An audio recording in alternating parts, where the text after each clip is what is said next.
tal? Qué bien tenerlos por aquí. Estamos ya en el mes de abril y también celebrando algo muy importante en el mundo, que es el Día del Libro y también del autor, del derecho del autor. Esta tarde nos acompañan pues dos poetas. Vamos entonces a empezar esta tarde tan maravillosa hablando de lo que aquí nos está reuniendo, que es la figura de Luis Cernuda. Cernuda, para nosotros, la gente del Madrid, no puede pasar nunca desapercibido.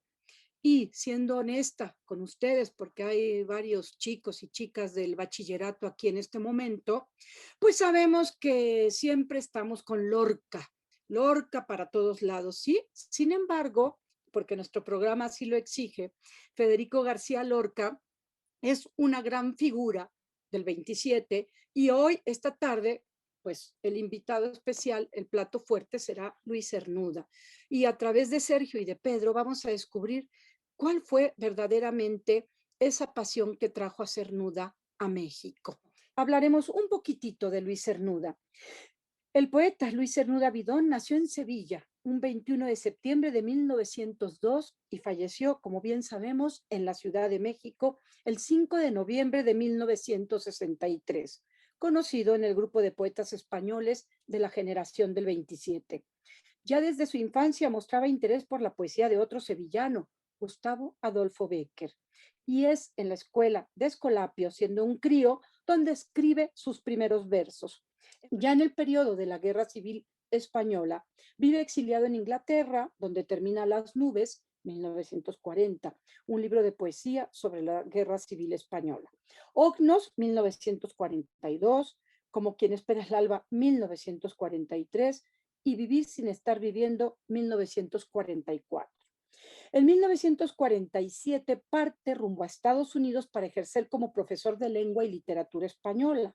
Justo en este periodo de madurez se traslada a vivir a México y ven la luz sus obras Variaciones sobre tema mexicano, del año 1952.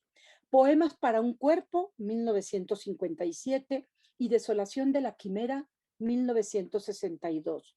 Fallece en México el 5 de noviembre de 1963, al parecer en Coyoacán.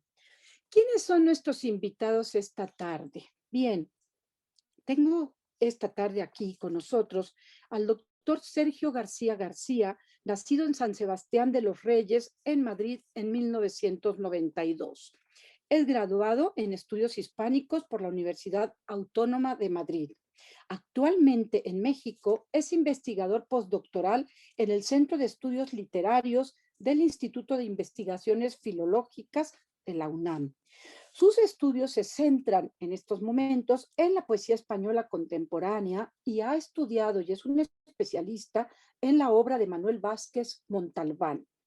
Él, por supuesto, es autor de innumerables ensayos y 6 poemarios. Muchísimas gracias, Sergio García, por estar esta tarde aquí en Periscopio a la Cultura. Por otro lado, tenemos a Pedro Martín Aguilar. Él es exalumno del Colegio Madrid de la generación 2010. Ha estudiado la licenciatura y maestría en la Facultad de Filosofía y Letras de la UNAM. Actualmente estudia el doctorado en letras y se ha dedicado a la poesía de Luis de Góngora, poeta barroco, y al poeta Guillermo Carnero del siglo XX. Tiene 3 libros de creación personal, tanto de narrativa como de lírica. Adelante, empezamos contigo. Gracias. Muchísimas gracias, profesor Aguilar, por esta presentación y sobre todo por la posibilidad de que tanto Pedro como yo podamos estar aquí hablando no solo de Luis Cernuda, sino de este libro tan interesante de Luis Cernuda. Ahora, para comenzar, yo voy a dedicar unos breves minutos a hacer un repaso por la trayectoria vital de Luis Cernuda en México y a continuación Pedro hablará más propiamente de Variaciones sobre tema mexicano, para más adelante dar paso a una serie de lecturas, de fragmentos de estos textos que componen el libro, acompañadas de comentarios por nuestra parte, de comentarios de estos textos. Y bien, bueno, como complemento a esta reseña biobibliográfica que ha hecho la profesora Aguilar de Luis Cernuda, recordarles, bueno, ¿qué hace Luis Cernuda en México, ¿no? Hay que tener en cuenta que Luis Cernuda en 1938 se exilia de España por la Guerra Civil Española, esto lo sabemos todos y todas, y acaba en Inglaterra. O sea, aquí es donde empezaría el exilio de Luis Cernuda fuera de España, y hay que recordar que Luis Cernuda nunca regresa a España, nunca vuelve a España después de 1938. Y claro, a él le gusta mucho México porque, bueno, ya iremos viendo por qué. Yo creo que el texto de Variaciones sobre el tema mexicano es muy representativo por varias razones, entre ellas que se encuentra con antiguos exiliados españoles como él, como son Manuel Altolaguirre, Concha Méndez, José Moreno Villa, Ramón Gaya o Emilio Prados, y luego hace grandes amistades estando en México. Por ejemplo, con el pintor Manuel Rodríguez Lozano, con los músicos Salvador Moreno, Ignacio Guerrero y con el poeta Enrique Asúnsolo. Y él decide establecerse en México, por varias razones que ahora veremos. Y, él en México inicialmente reside en un departamento en la calle Madrid, en el centro de la ciudad, y posteriormente al año, con la invitación de Manuel Altolaguirre, pues le invita a que vaya a residir en casa de su antigua esposa, Concha Méndez, donde vivía con su hija Paloma Altolaguirre. Y allí Cernuda prácticamente, salvo en momentos puntuales en los que se va a dar clases, a Estados Unidos, pero esta vez a California, etcétera, Cernuda pasará prácticamente toda su vida mexicana hasta fallecer en el 63 en esta casa de Coyoacán. Aquí escribe dos grandes ensayos suyos, que son Estudios sobre poesía española contemporánea, publicado en el 57, y Pensamiento poético en la lírica inglesa, publicado en el 58.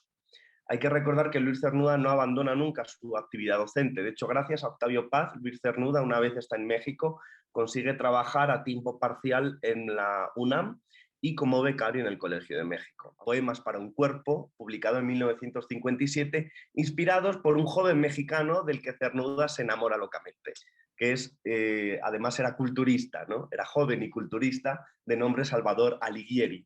De hecho, Cernuda, en Historial del Libro, que es un texto en prosa que de algún modo viene a explicar qué es la realidad y el deseo, dice sobre Salvador Alighieri: creo que ninguna otra vez estuve sino tan enamorado, tan bien enamorado, como acaso pueda entreverse en los versos antes citados. Se refiere a estos poemas para un cuerpo.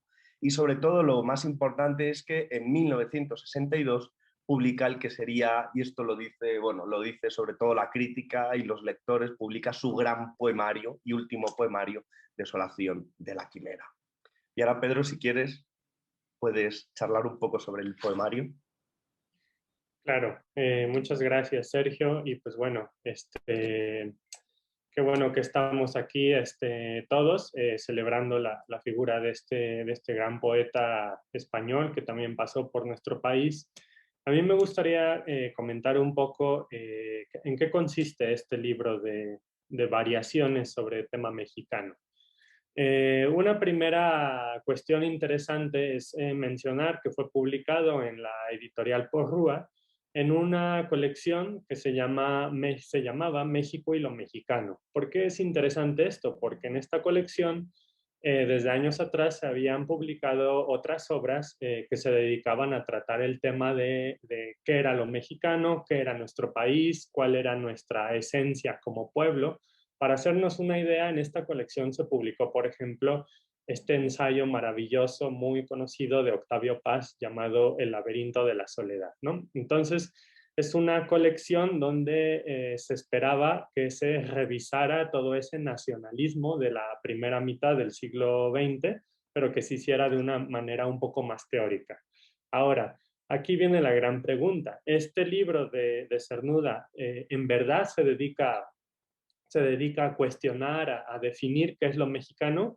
Pues en realidad no. Como vamos a leer en los fragmentos a continuación, es una cosa mucho más personal, mucho más subjetiva, que, si se me permite decirlo, tiene mucho más que ver con las impresiones que el poeta tiene en lugares particulares de la Ciudad de México y del país, pero como pueden ser Xochimilco, como puede ser la Basílica de la Virgen de Guadalupe, o como pueden ser algunas iglesias barrocas, quizá poblanas o de ciertas zonas cercanas a la Ciudad de México. Y es interesante que Cernuda casi en ningún momento utiliza los nombres propios de los lugares, ¿no? Uno como mexicano dice, aquí atrás están los canales de Xochimilco. Aquí quizás está paseando por algún mercadillo de Coyoacán, ¿no? Por algún tianguis. Pero él lo deja todo un poco en el aire, como apenas sugerido, ¿no? Entonces, eso ha llevado un poco a los críticos, a los investigadores que se dedican a Cernuda, a preguntarse cuál es el género de estos escritos que nos dejó en variaciones sobre tema mexicano. Y aquí habría primero que mencionar el título, Variaciones sobre tema. Bueno, eso es algo que está un préstamo de la música, ¿no? En la música, cuando se hacen variaciones sobre algo, bueno, es que se va, digamos, a hacer distintas versiones musicales sobre una misma melodía base. Entonces aquí él tiene un tema que es su descubrimiento de México. A continuación veremos en qué consiste ese descubrimiento y bueno, va a hacer distintas variaciones, va a ser distintas versiones de lo que le va apareciendo. Eso respecto al tema. Luego consisten en 31 fragmentos en prosa y aquí con lo de la prosa viene la cuestión que les había mencionado del género, frente a qué tipo de literatura estamos. Un crítico como Genaro Talens, que hizo la edición de este libro en la editorial Cátedra, bueno, ha mencionado que en su momento Cernuda confesó que había estado investigando acerca de los orígenes de la prosa poética en España, sobre todo con Bécquer, que la profesora Lourdes ya nos dijo que a Cernuda le encantaba Bécquer, andaluz también, igual que él. Sin más introducción, es momento de que disfrutemos de las palabras de Cernuda y comencemos por el primer fragmento que Sergio y yo hemos escogido. Sergio les va a leer este primer fragmento. Este primer fragmento pertenece al texto titulado Tema. Ni Larra ni Galdós, quienes, aunque tan diferentes, tenían una conciencia igualmente clara, se preocuparon nunca por estas otras tierras de raigambre española. Ante su desgarramiento peninsular, Larra, contemporáneo, Galdós, casi contemporáneo, guardan silencio. ¿Por qué? A la visión nacional que uno y otro nos ofrecen, le falta sí algo que históricamente había sido parte de nuestra vida y que se desintegra de ella durante el siglo mismo en que ambos vivieron y escribieron.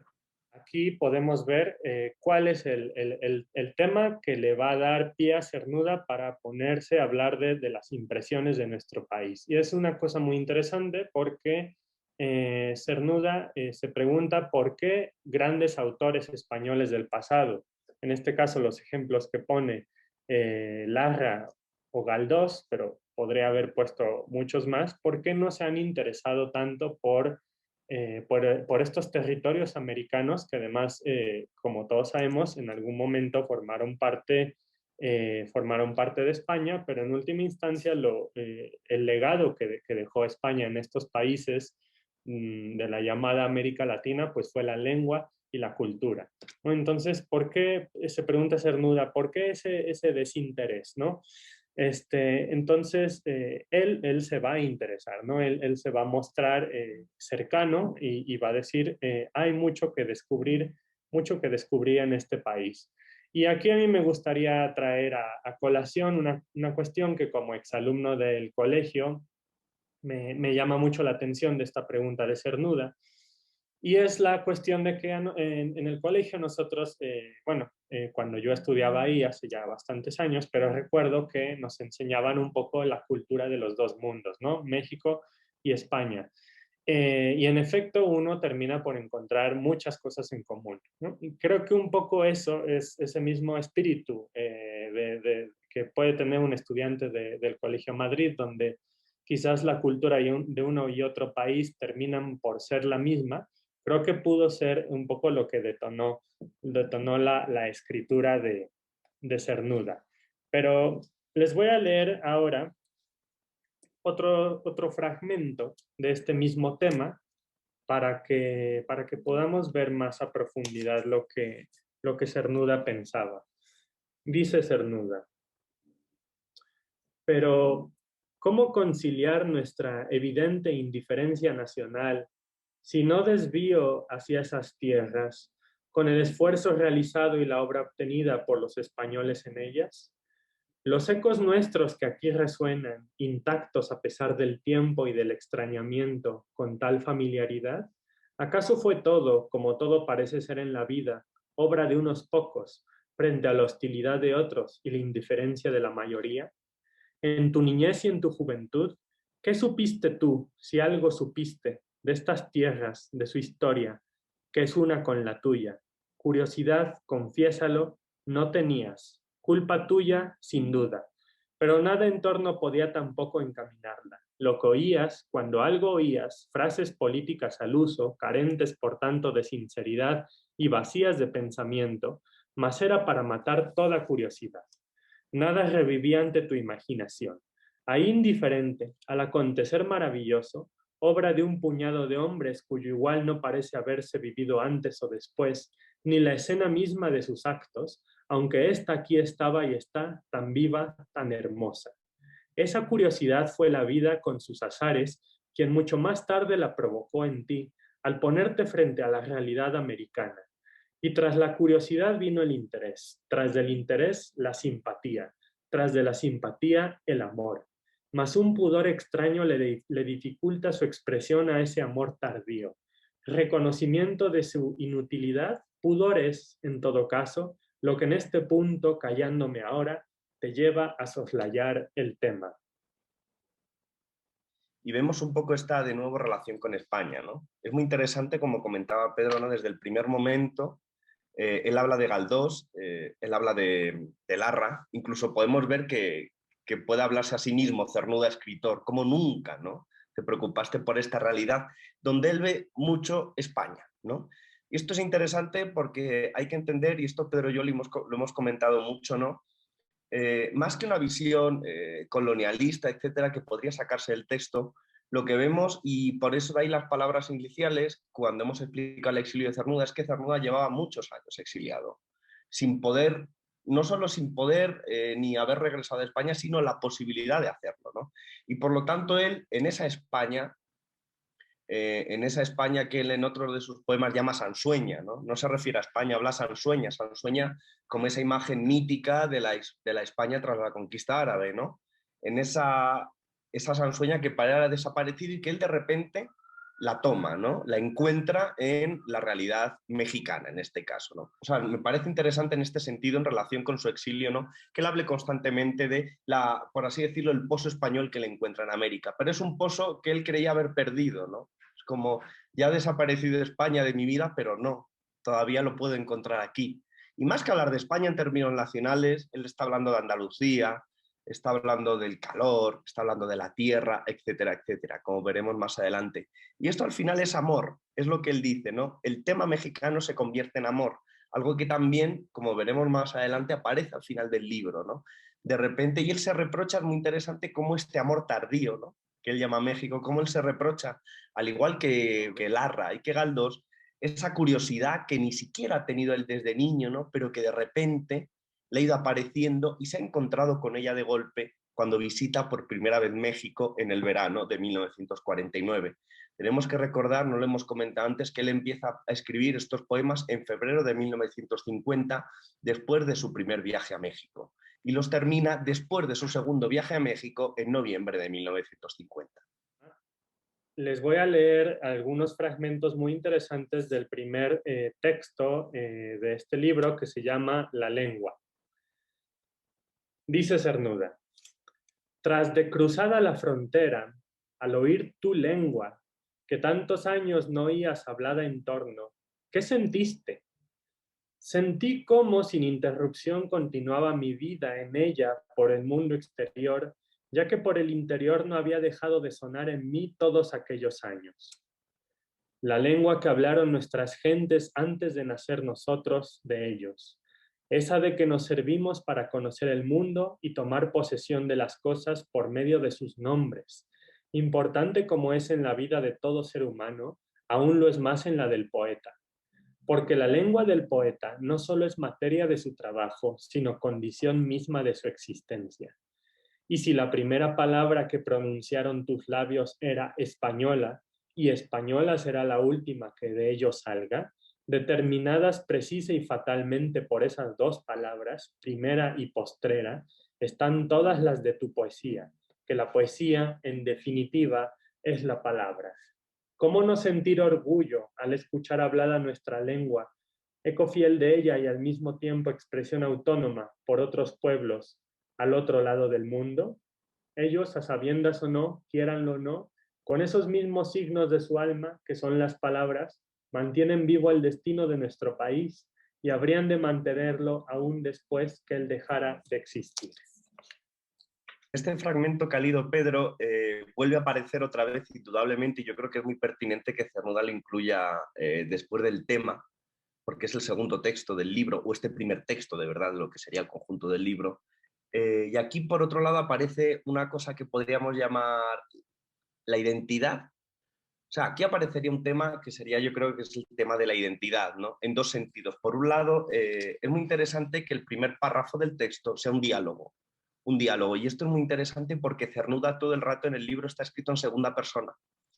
Y aquí lo que podemos ver, o sea, se está hablando, por así decirlo, a sí mismo a lo largo de todo el libro, como iréis, y si no conocéis el texto, ya lo veréis a través de nuestra lectura. Se está hablando a sí mismo, como date cuenta, ¿no?, de todo esto. ¿No? Es muy interesante ese desdoblamiento ese desdoblamiento que le produce la fascinación de la realidad mexicana. Y sobre todo también es muy interesante en este sentido de la identidad la presencia de la lengua. Volvemos al tema del exilio.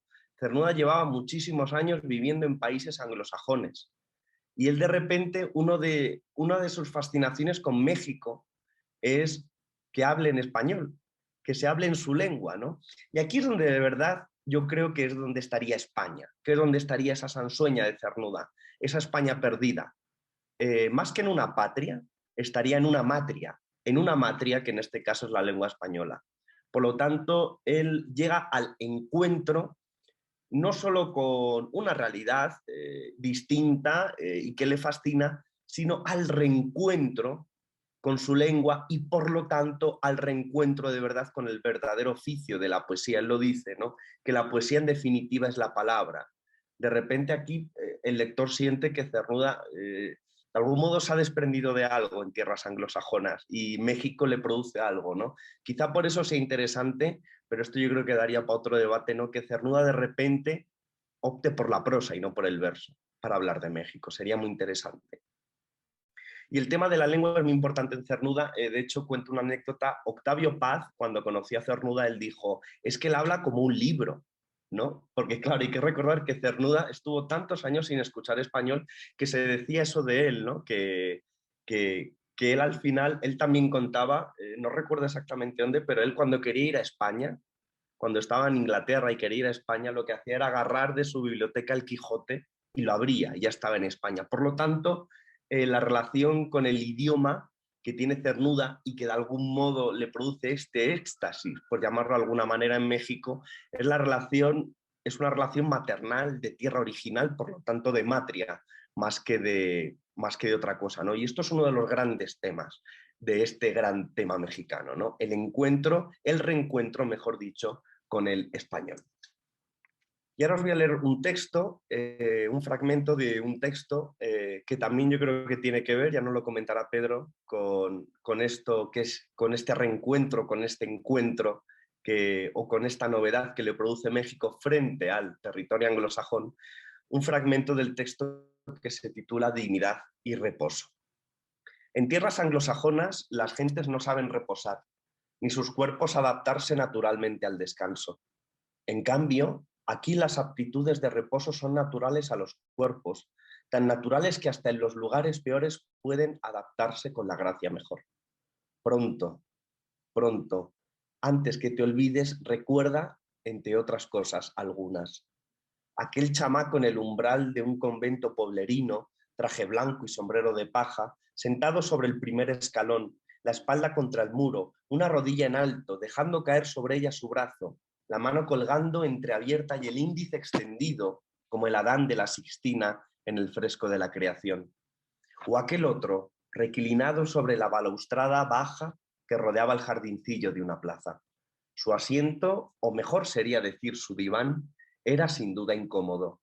Sin embargo, ¿cuánto tiempo estuvo allí, escorzado de perfil con tanta gracia espontánea, un brazo sosteniendo la cabeza y el otro caído a lo largo del cuerpo? El cuerpo aún conserva en esta tierra su dignidad natural, y en nada manifiesta también el cuerpo la conciencia de su dignidad como en su abandono. Creo que este texto es muy importante, no solo para las impresiones que tuvo el poeta en tierra mexicana, sino para los propios mexicanos, que hemos vivido pues prácticamente toda nuestra historia, toda o si no es que toda, como país independiente, a la sombra de Estados Unidos, ¿no? ¿Por qué digo esto? Porque dice Cernuda, en tierras anglosajonas las gentes no saben reposar, ¿no? Creo que se refiere a esta idea del mundo anglosajón, puritano, protestante, donde la salvación, el paraíso, no se consigue mediante la caridad cristiana católica a la que estamos acostumbrados, el ayudar al otro, sino que se concibe mediante el trabajo individual, ¿no? Es un mundo muy individualista, el mundo estadounidense, el mundo anglosajón, y por lo tanto el sistema político-económico que de él dimana, ¿no? En este caso estamos pensando, pues, por supuesto, en un mundo capitalista. Pero bueno, Cernuda esto nada más lo sugiere. ¿De qué es de lo que habla Cernuda que en México le sorprende? De la corporalidad, la dignidad de los cuerpos, ¿no? Entonces, de entrada, esto a mí me sorprende, me llama mucho la atención que antes que hablar de personas o de pensamientos o de almas, Cernuda concibe a los seres que encuentra en México como cuerpos. Porque aquí los cuerpos están libres, es decir, no están, para el poeta, no están sujetos a la esclavitud del trabajo, ¿sí? A una cultura donde el cuerpo solo sirve para trabajar. Por lo tanto, si el cuerpo está libre, si está liberado de esa esclavitud del capitalista del trabajo, pues el cuerpo puede funcionar como un ente deseante, ¿no? Y deseoso. Finalmente, hay que recordar que la obra poética reunida de Cernuda se llama La realidad y el deseo, ¿no? Y ese deseo, pues finalmente está muy unido al ámbito corporal. Luego, el poeta hace metáforas impresionantes. Por ejemplo, la unión del Adán de la Capilla Sixtina, de esta pintura muy famosa de Miguel Ángel, de repente la superpone en un chamaco que está recargado en el umbral de un convento, ¿no? Aquí además hay que notar que Cernuda no dice un joven o un niño, dice chamaco. Entonces, aunque no nos digan en qué lugar de México está, sabemos que está en México por el uso de mexicanismos, en este caso de chamaco. Bueno, y entonces esta cuestión de que el chamaco se convierte en el Adán, además de sublimar la cuestión, es decir, de enaltecer esta realidad mexicana, pues lo que nos dice es un poco lo que nos había comentado Sergio sobre México como un paraíso reencontrado, ¿no? O sea, Adán y Eva, los habitantes del paraíso. Entonces, este chamaco está habitando en un paraíso que, para Cernuda, ese paraíso se ha perdido dos veces. Se ha perdido una primera vez con la pérdida de España y se ha perdido una segunda vez en el mundo anglosajón, donde los cuerpos están obligados al trabajo. Y por eso me parece muy interesante que diga que el cuerpo conserva en esta tierra su dignidad natural, como si en esta tierra, es decir, México, el cuerpo siguiera prácticamente como en el día primero de la creación, ¿no? Por supuesto, todo esto es metafórico, por supuesto, sabemos que esto no es así, pero no deja de ser sugerente que al comparar nuestro país con la cultura de otros países, quizás de estos países anglosajones protestantes, sí podemos encontrar que algunas cosas de las que dice Cernuda muy poéticamente están bastante bien atinadas. Ahora voy a leer el primer fragmento vamos, el único fragmento que vamos a leer, que sería los 2 primeros párrafos del texto. Ya me sale lo de poema en prosa, pero como decía Pedro, es complicado, ¿no? Ya el tema de la poesía en prosa es un jaleo inmenso de por sí. Mejor hablemos de textos, de obras literarias. Como les decía, son los 2 primeros párrafos de El Mirador. A este rincón del convento, suelo desigual de ladrillos rosáceos, apenas más ocre su color que el de las paredes, los 2 arcos de su esquinazo abierto sobre el paisaje te atraen, te llaman desde el corredor del claustro. Acodado luego en el muro, miras el paisaje. Te dejas invadir por él, de tus ojos a tu imaginación y su memoria, a donde algo anterior, no sabes qué, imagen venida cómo o por dónde, parecía haberte preparado para esta simpatía profunda, este conocimiento entrañable que a vista en ti despierta. En lo que ves, cierto, hay mucho que fue y es tuyo, por nacimiento desde siempre. El fondo religioso y sensual de tu país está aquí. El sosiego remansado de las cosas es el mismo. La tierra labrada igual, se tienden iguales retrazos tornasolados. Los cuerpos esparcidos por ella, cada uno con su dignidad de ser único, apenas son más oscuros que muchos de tu raza, acaso más misteriosos, con un misterio que incita a ser penetrado. En este texto, Cernuda continúa con esta cuestión de la presencia del cuerpo antes que todo, ¿no? Ese misterio que incita a ser penetrado, como en un mundo donde los misterios, en un mundo anglosajón, donde los misterios quizás ya están todos revelados porque están estudiados por la ciencia. Aquí en la ciencia, la industria, etcétera, aquí en nuestro país, Cernuda encuentra algo que le recuerda mucho a España, que le hace valorar el cuerpo y que es ese fondo religioso y sensual, ¿no? Es muy interesante porque nosotros quizá podemos decir como ciudadanos del siglo XXI, podemos decir, pero es que la religión católica también se opone a lo corporal porque concibe finalmente las relaciones carnales como pecado. Sin embargo, para el poeta, en comparación con este mundo frío anglosajón del que proviene, estas iglesias, estos conventos, que además en el texto anterior estaba en un convento, otra vez está en un convento, tiene una sensualidad que quizás nos invita un poco a imaginar el trasfondo de qué es lo que está mirando Cernuda, cuál es la mirada que tiene colocada en este mirador. Yo, por ejemplo, pienso en iglesias barrocas hermosas que hay en nuestro país, en iglesias como la de Tonancintla en Puebla, donde la fachada está sumamente recargada, tiene columnas, tiene torceduras, tiene partes de animales, de naturaleza, de árboles, tiene personas, incluso tiene colores distintos, prácticamente como si fuera más un manjar culinario que una edificación. Creo que esa es la sensualidad de la que habla Cernuda, de estas iglesias comparadas con las iglesias mucho más sobrias, mucho más austeras, que uno puede encontrarse entre el cristianismo protestante de Estados Unidos, ¿no? Luego también es muy interesante esta palabra de la simpatía, ¿no? ¿Qué es finalmente lo que está sintiendo Cernuda, español exiliado en México y que no había sentido por muchos años? Simpatía, ¿no? El patos, es decir, por decirlo de alguna forma, la emoción profunda del ser humano, aquí tiene una correspondencia, un igual. Y finalmente esa igualdad está en última instancia, como él es poeta, en la mirada, ¿no? Para poder nombrar todas estas cosas bellas, primero las tengo que ver.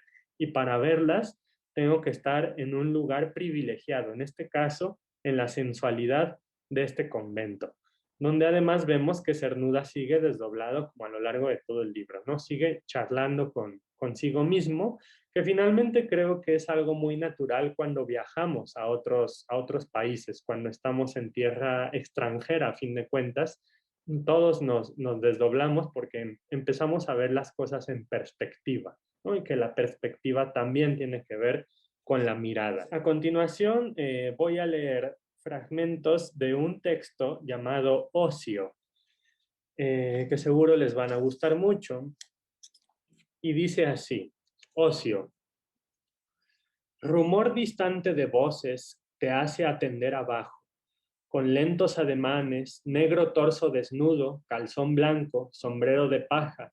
Unos hombres trabajan en el camino. ¿Trabajan? Aquí tu conciencia parece de pronto sobresaltarse. ¿Trabajo?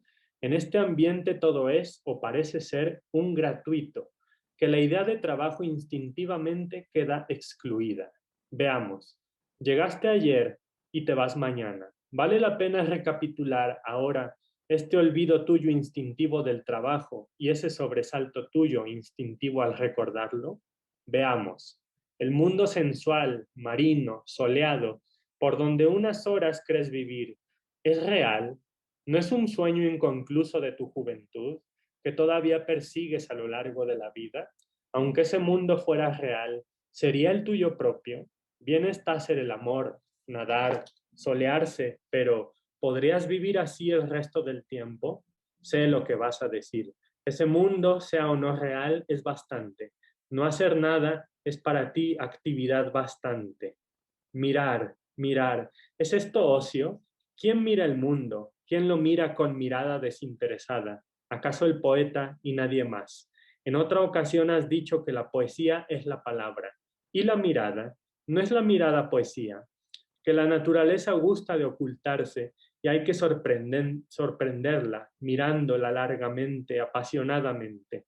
La mirada es un ala, la palabra es otro ala del ave imposible.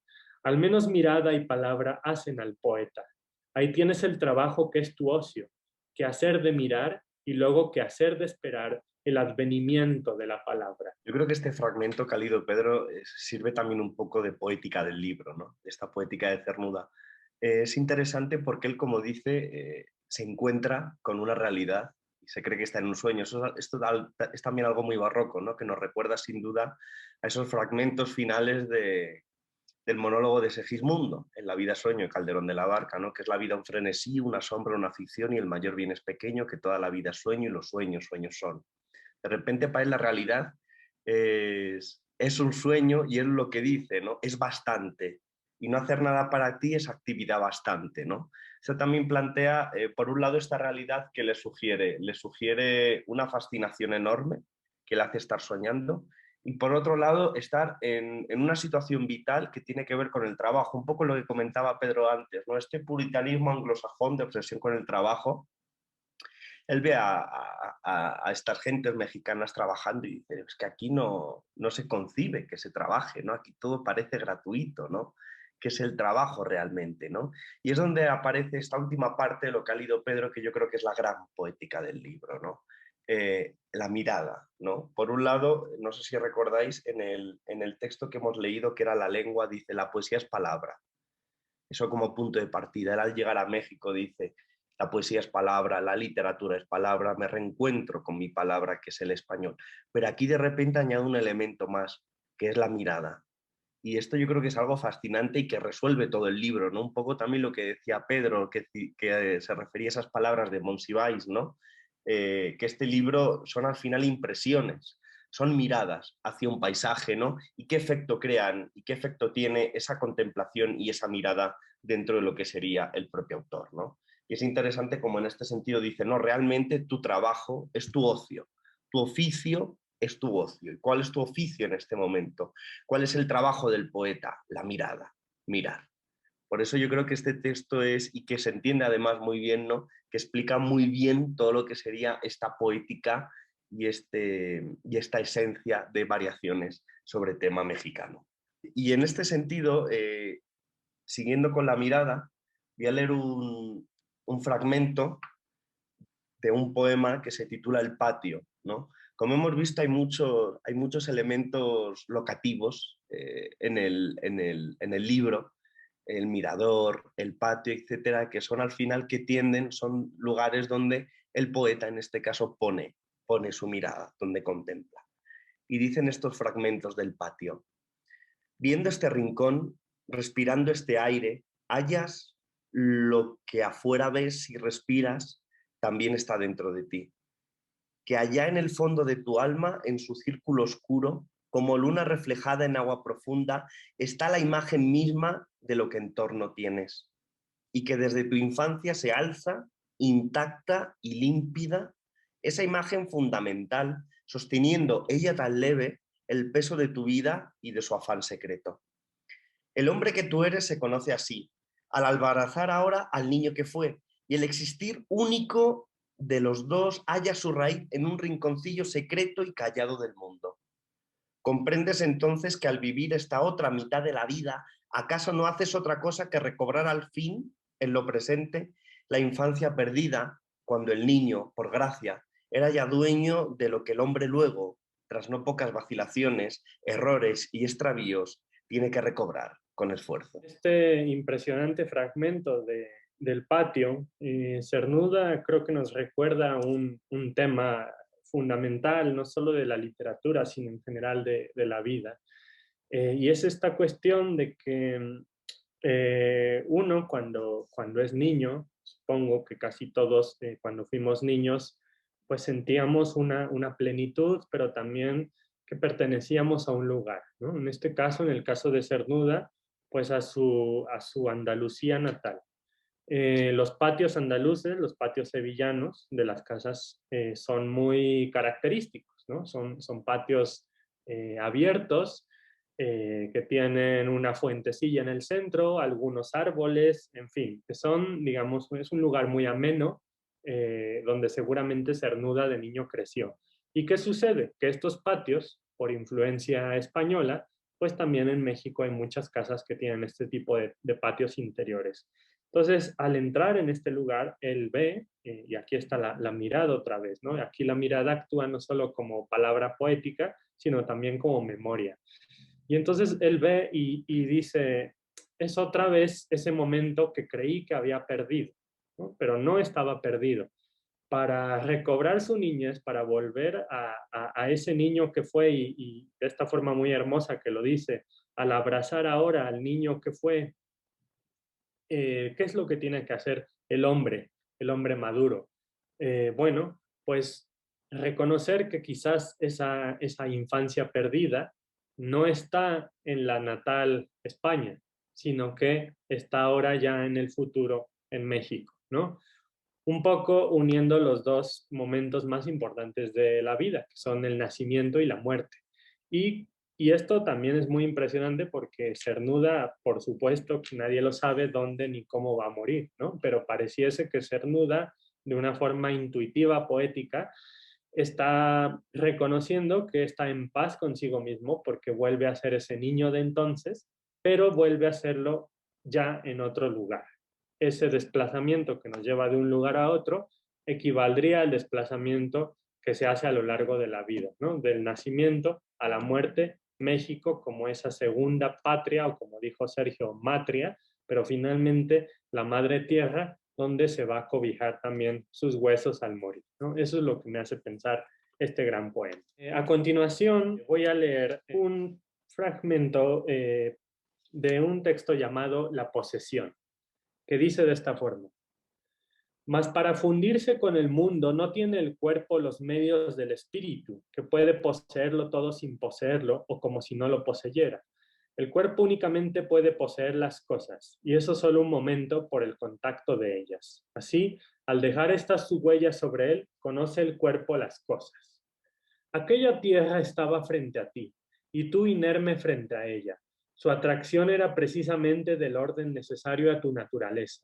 Todo en ella se conformaba a tu deseo, un instinto de fusión con ella, de absorción en ella, urgían tu ser, tanto más cuanto que la precaria vislumbre solo te era concedida por un momento. ¿Y cómo subsistir y hacer subsistir al cuerpo con memorias inmateriales? En un abrazo sentiste tu ser fundirse con aquella tierra, a través de un terso cuerpo oscuro, oscuro como penumbra, terso como fruto, alcanzaste la unión con aquella tierra que lo había creado. y podrás olvidarlo todo, todo menos ese contacto de la mano sobre un cuerpo, memoria donde parece latir secreto y profundo el pulso mismo de la vida. En este fragmento vuelve a aparecer aquello de lo que hemos estado hablando que le despierta México a Cernuda, ¿no? No solo todo ese mundo caluroso, sensual, sino la corporabilidad, ¿no? Que de repente en México él encuentra que lo que decía Pedro, ¿no? Que el cuerpo tiene un sentido, que las cosas aquí son un cuerpo, ¿no? Y aquí es muy interesante este poema, que de hecho es un poema, perdón, un texto, vuelvo otra vez con lo del poema en prosa, pero es un texto muy interesante porque aquí sí que vemos uno de los también de los grandes temas de la poesía de Cernuda, que es el amor homoerótico. El amor homoerótico. En este sentido es muy interesante porque, bueno, Cernuda fue publicando, como dato, un breve dato, Cernuda fue publicando los textos que componen variaciones sobre tema mexicano desde que los empezó a escribir hasta que se publicó definitivamente el libro. Algunos de ellos fueron publicados tanto en la revista Ínsula en España como en la revista Orígenes de Cuba, ¿no? Pero curiosamente, si leemos el libro y atendemos a las fechas de dónde están publicados estos textos, aquellos textos de corte homoerótico no se publicaron hasta que aparecieron en el libro, en el año 52. Y esto es un dato interesante, es un dato interesante dentro de lo que sería, yo creo, no solo este libro en concreto, sino en general la obra de Cernuda, ¿no? Sobre todo por estos poemas y quizá, bueno, ahí podríamos hablar de autocensura, de censura, ¿no? De censura a lo mejor en Ínsula, ¿no? En el tema de España, con la censura franquista, etcétera. Pero lo interesante aquí es, y esto me recuerda a aquellas palabras que os he leído al comienzo de cuando habla de esos poemas para un cuerpo de Salvador, dedicados a Salvador Alighieri, ¿no? Como dice Cernuda que en México ama como nunca ha amado. Hay que recordar que el amor es el gran tema de Cernuda y ama como nunca ha amado. Y es fascinante, yo creo, en estos fragmentos que os ha leído Pedro, como él dice, la única posible, la unión, vamos, la única manera posible de conocer esta tierra es tocándola, es abrazándola, ¿no? Y de repente, y él describe que está abrazando a un hombre en este sentido, ¿no? Que está teniendo un encuentro de tipo erótico y es ahí donde está, encima, por las descripciones y los adjetivos que nos aparecen en el texto, entendemos que es un hombre mexicano, por lo tanto nos aparece esta relación fantástica de, por así decirlo, de fundirse con la tierra desde un punto de vista que podemos decir literal y también metafórico, ¿no? De cómo él lleva a cabo eso de decir, bueno, no solo para conocer esta tierra hay que tocarla, hay que vivirla, hay que estar aquí, sino vamos más allá, vamos a amarla, ¿no? Y esto yo creo que es muy interesante porque como veremos más adelante, y ya hemos visto al principio, al final del texto, el tema, ¿no? El amor es algo, el amor, por así decirlo, sería la palabra que describiría a México, ¿no? Que Cernuda pondría para describir México, ¿no? Es amor, este amor tardío con el que me encuentro en mi vida, ¿no? Es muy interesante como no solo un amor en las impresiones, en la recreación, en lo que le sugiere México, en lo nuevo que le produce, sino desde el punto de vista sentimental y corporal, ¿no? Como también México hizo tanta mella en Luis Cernuda. Y ahora os quería leer unos fragmentos de un poema, yo creo que es de los poemas más importantes, ¿no? O más que también desvelan una gran clave del libro, que se titula Centro del Hombre. Y dicen estos fragmentos: Centro del Hombre. Durante muchos años has vivido, tu cuerpo en un sitio, tu alma en otro. Mientras la necesidad te ataba a un lado, el gusto, el afecto, tiraban de ti hacia otro. Por unos días hallaste en aquella tierra tu centro, que las almas tienen también a su manera centro en la tierra. El sentimiento de ser un extraño que durante tiempo atrás te perseguía por los lugares donde viviste, allí callaba, al fin dormido. Estabas en tu sitio, o en tu sitio que podía ser tuyo. Con todo o con casi todo concordabas y las cosas, aire, luz, paisaje, criaturas, te eran amigas. Igual que si una losa te hubiera quitado de encima, vivías como un resucitado. Acerca de este penúltimo texto que vamos a comentar, primero que nada, es muy interesante esta cuestión de la división cuerpo-alma, ¿no? Que finalmente es un tema muy recurrente en la obra de Cernuda, como les había dicho, la reunión de su obra poética completa, La realidad y el deseo, que en cierta forma lo podríamos entender también como la división entre el cuerpo y el alma, ¿no? Es decir, el cuerpo anhelaría esa plenitud sublime, celestial, espiritual del alma, pero el cuerpo está atado a esta tierra. Sin embargo, Cernuda le da otra significación a lo corporal, y lo corporal es lo que termina pesando más. Con esta cuestión de en aquella tierra hallaste tu centro, ¿no? Lo que decíamos antes con el texto anterior, sobre el tema del amor a los cuerpos mexicanos, ¿no? Aquí es el tema del amor a la tierra mexicana, pero ya no solo el amor a lo otro, sino el amor al sí mismo. Es decir, para que Cernuda esté en paz consigo mismo, esté en plenitud, es decir, esté en un centro, esté en su centro, necesita de todos los dones corporales, naturales, que le da esta tierra mexicana. Aquí yo pienso que está quizás la explicación de por qué este libro está escrito con nuestro personaje Cernuda desdoblado y hablándose a sí mismo. Me explico. Pareciera que Cernuda solo en estos breves veranos en los que Sergio nos comentó que viajó a México,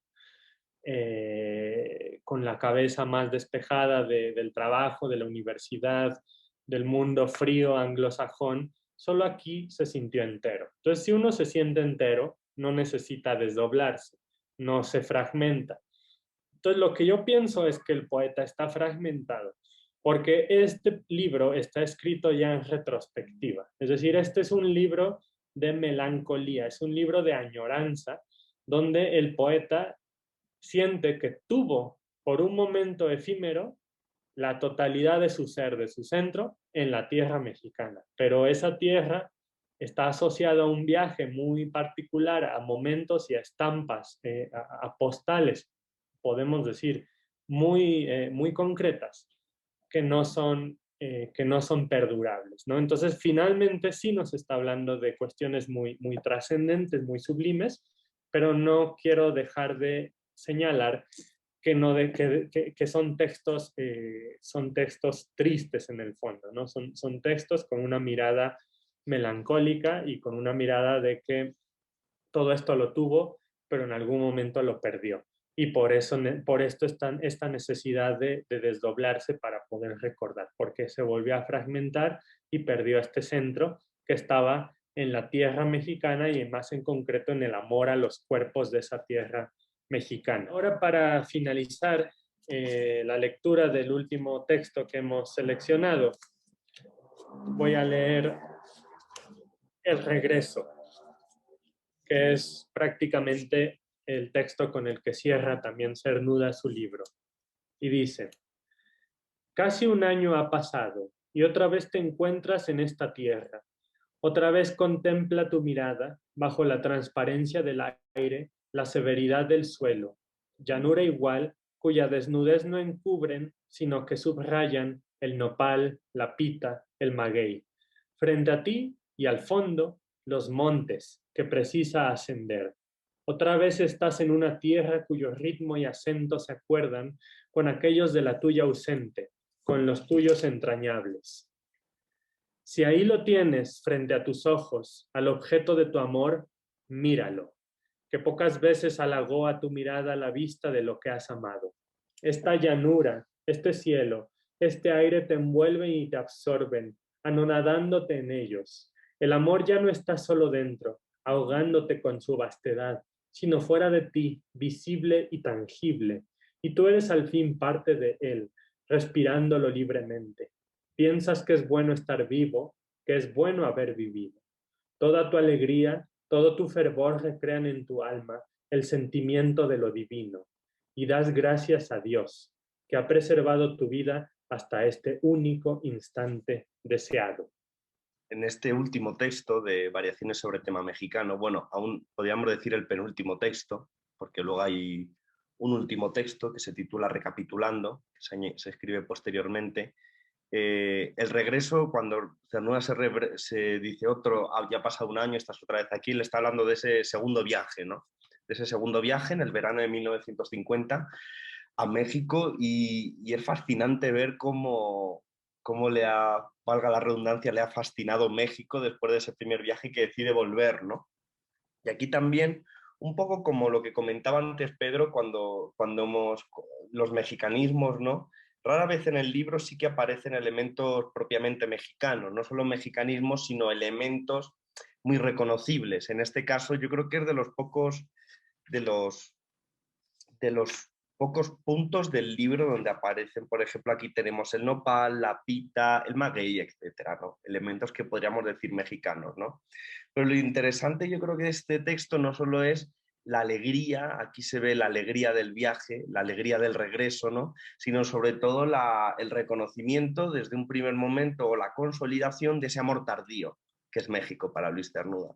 Y aquí lo dice: aquí tienes al objeto de tu amor, míralo. O sea, entendemos lo que hemos venido diciendo, ¿no? La realidad mexicana, y sobre todo lo que le produce a Luis Cernuda la realidad mexicana, es amor, ¿no?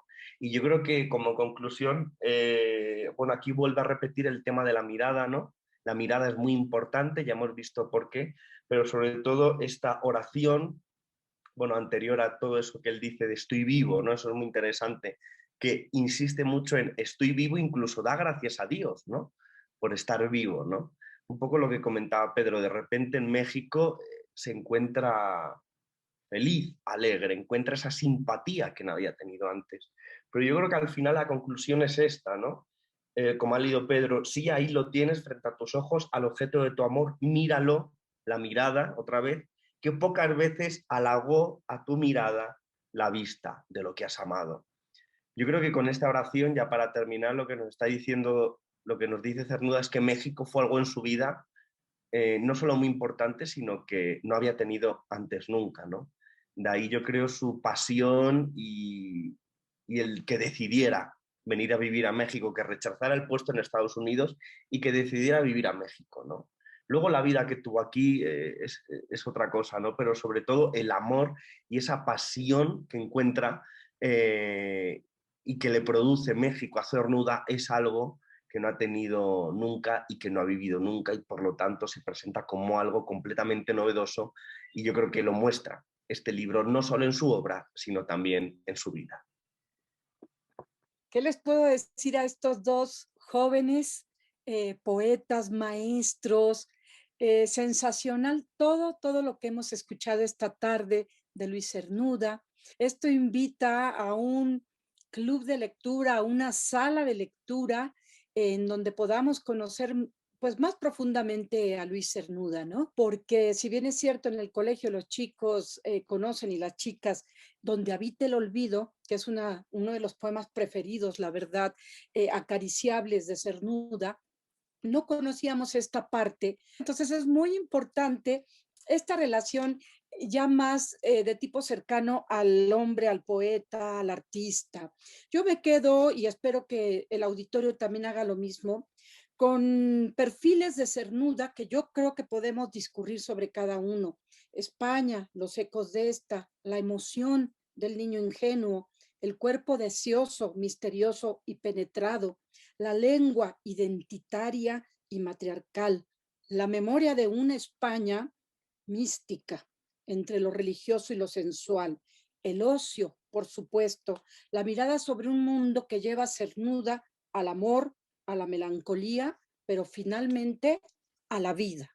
Bueno, aprovecho para dar muchísimas gracias por la invitación al Colegio Madrid, a mi colegio. Espero poder venir más a menudo, y tomo la palabra para todas estas ideas de Lourdes sobre salas de lectura, que creo que la literatura está viva en sus lectores, y que no debe quedarse en los libros cerrados, sino que debe socializarse democráticamente, ¿no? Como lo hicimos un poco aquí. Sergio, ¿algo más que nos quieras decir para cerrar este lindo conversatorio? Bueno, un poco segundo, bueno, antes de nada también para mí es un placer haber, como ha dicho Pedro, participar en este Periscopio a la Cultura y sobre todo entrar en contacto con esta institución que realmente me hace ilusión porque se respeta ese morado soberanía popular de la bandera de mi país, que a mí sinceramente me honra mucho.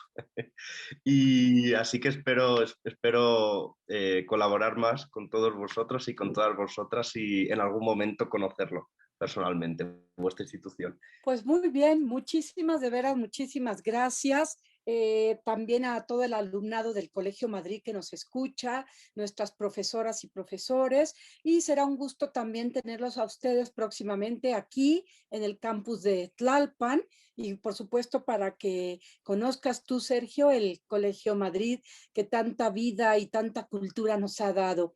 Muchas gracias, Pedro Martín, Sergio García, y pues este fue Periscopio a la Cultura. Gracias, Gustavo. ¡Hurra! ¡Hurra! ¡Ra, ra, ra!